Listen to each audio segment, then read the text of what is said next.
Forget the movies.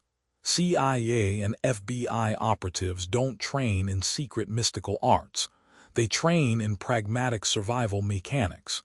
Here is what their systems actually look like, and what you can learn from them. The roots of modern agency combat training trace back to World War II and the Office of Strategic Services. William Fairbairn and Eric Sykes developed a system in Shanghai that was brutally efficient. It emphasized gross motor skills, lethal intent, and using anything as a weapon. This wasn't about art.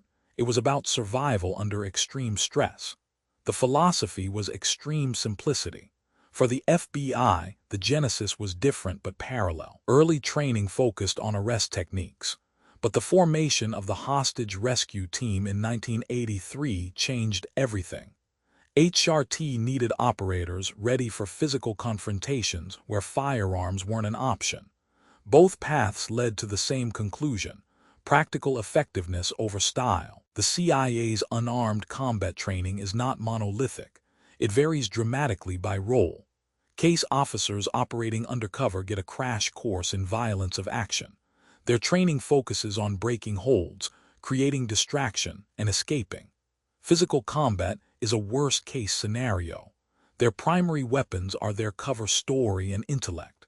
Paramilitary officers in the Special Activities Center train far more intensively. Their hand-to-hand mirrors Special Operations Forces.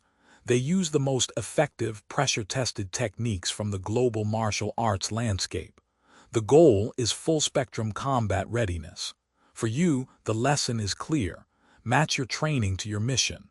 Know what you're preparing for. The FBI's approach is shaped by its law enforcement mandate. Techniques must be legally defensible. All agents go through the Defensive Tactics program at Quantico. The curriculum draws heavily from Brazilian Jiu-Jitsu for ground control and arrests. Boxing fundamentals provide striking. The emphasis is on control and submission.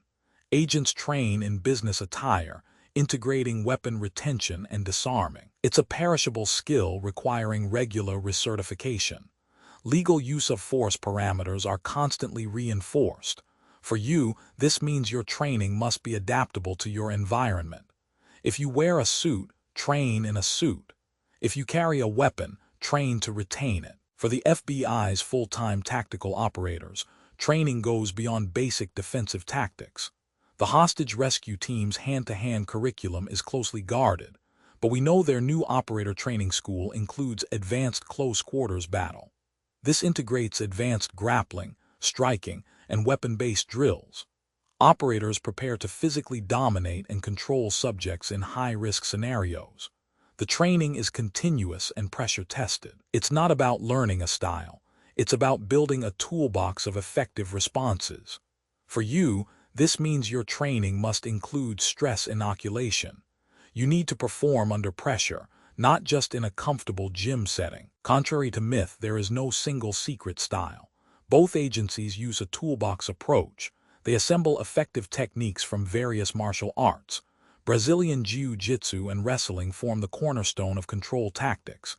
BJJ provides systematic ground domination.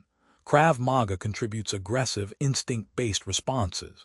The key is context. They select what works for specific situations. This pragmatic method avoids dogma. For you, this means you should not limit yourself to one system. Cross-train, take what works, discard what doesn't. Build your own toolbox based on your needs. Test everything under pressure. Only keep what survives that test. So what can you take from this? First, prioritize gross motor skills. Under stress, fine motor control degrades. Train techniques that work when your heart rate is elevated. Second, focus on escape and survival, not winning. The operative's goal is to create space and access a weapon or flee. Third, train for your environment. If you carry a firearm, practice weapon retention. If you wear business attire, practice moving in it. Fourth, make your training legally defensible. Understand use of force laws in your jurisdiction. Finally, pressure test everything. Spar, roll, stress drill. Only then will you know if your technique works. Elite training isn't about secrets. It's about simplicity, pressure testing, and adapting to your mission. Train smart. Stay grounded.